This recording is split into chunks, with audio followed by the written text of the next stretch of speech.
What's going on, PlayStation family? I appreciate all the support I got on the last video I did. When I said something's wrong, obviously. Hope you guys. First of all, hope you guys are doing great. Hope you guys are feeling positive, feeling amazing. Just all around, just feeling great, pretty much. Just doing your thing.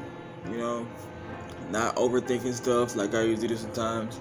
But I'm doing this video to pretty much voice how I feel about the whole Milo situation, and also explain a little bit in depth detail more, because that day was just a busy day. I had to be at the hospital around like 11:35, and then I also had to, be up by like 10:30 or something like that, and parking was a mess. If anyone knows how parking is, it takes children, you already know. If you know, you know.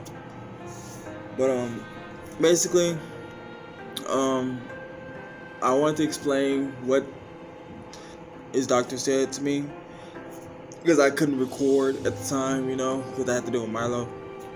He doesn't like to be still. But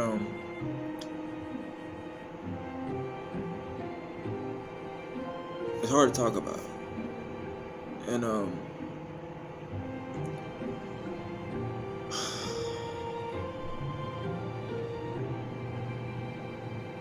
pretty much, Milo has to have surgery. Okay, let me start from the beginning. Okay, so when that parent has, a certain gene, another parent has certain genes, the kid usually gets a double whammy. And I do have a lazy eye. I believe it's this eye, if you guys can see. I do have a lazy eye, and mine is not as bad as Tori was when she was younger. So Milo got the worst of it, and I'm sure you guys have noticed in the videos where while I'm recording and stuff like that, his left eye is kind of like veering off, and it's something we have to do, it's just as parents, what I mean. It's never easy for any parent in general to deal with something like this, especially at a young age. And by the way, happy birthday to Milo. Comment down below, happy birthday, Milo. It's not the kind of video I wanted to make, but considering the fact that I found this information out right before his birthday, that's what made it, that's what hurt me the most. He just turned 2, and it's about to happen a couple months down the road. Like, I believe it said March 8th on the actual paper, but I'll have to clarify that.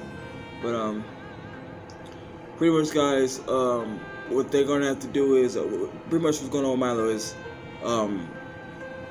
his left eye has been pretty much just, it veers off, and usually your eyes just like center, and then you can look straight.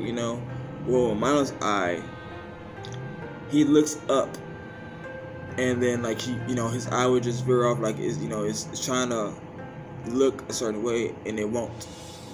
So he pretty much has to deal with his left eye, and he'll shake his head, try to readjust, and then I guess that's just not working for him. I mean, he doesn't get frustrated, but it worries me as a parent, that's my little baby boy. But basically, they have to go in and do surgery on his left eye, and pretty much go in there and wiggle it around. They're gonna have to put him to sleep and go in there and wiggle his eye around with the forceps, and get the actual muscle to actually straighten up and everything. That condition is called Brown syndrome, and it happens when the tendon is pretty much, when the kid's growing and they're moving their eyes all the time. The eye is pretty much stuck at a certain spot, and it needs to move a certain way in order for it to work, if you understand what I'm saying. But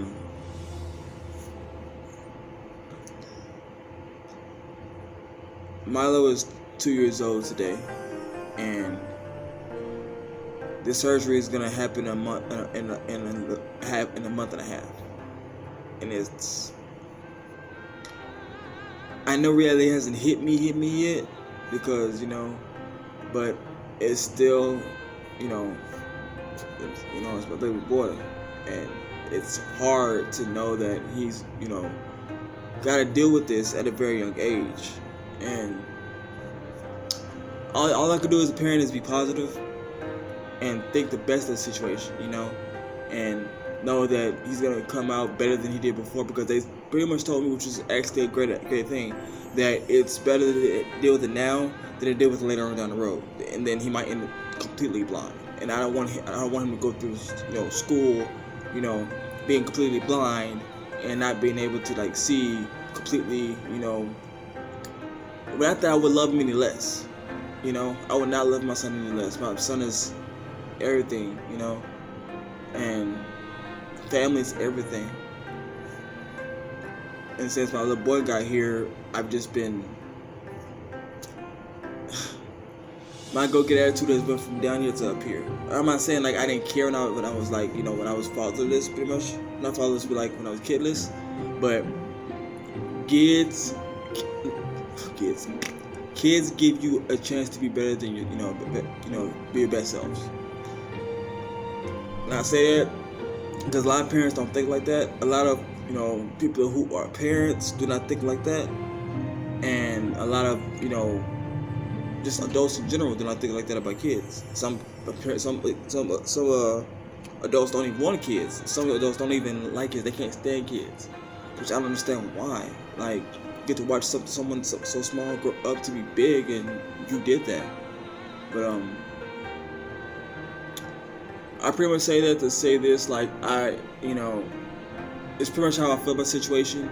Yes, it is scary.